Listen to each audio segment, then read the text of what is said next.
Qual é a idade do meu Deus?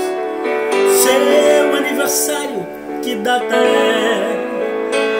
Que carro ele usa pra andar na terra? E que sapato cabe no seu pé?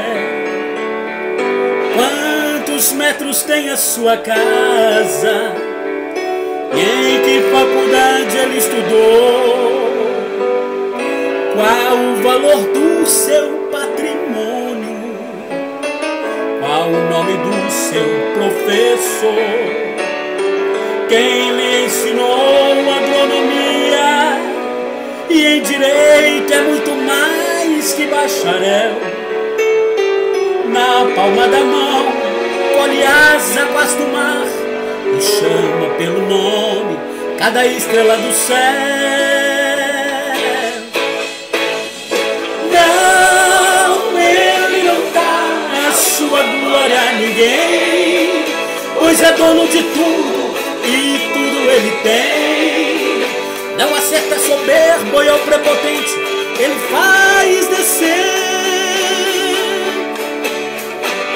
É dono do ouro e da prata, tudo é seu. Incalculável é o tamanho do meu Deus. Ele não tem, ele é o próprio poder. Por isso a glória é dele, tudo aqui é dele. O grande aqui é ele, aqui é tudo dele. É pra ele, é por ele, é com ele, é tudo dele. Eu vim louvar a ele, quem mandou foi ele, a promessa é dele, quem falou foi ele.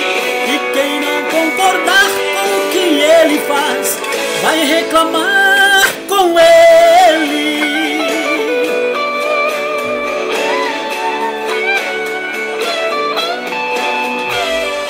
Não, ele não dá a sua glória a ninguém, pois é dono de tudo e tudo ele tem.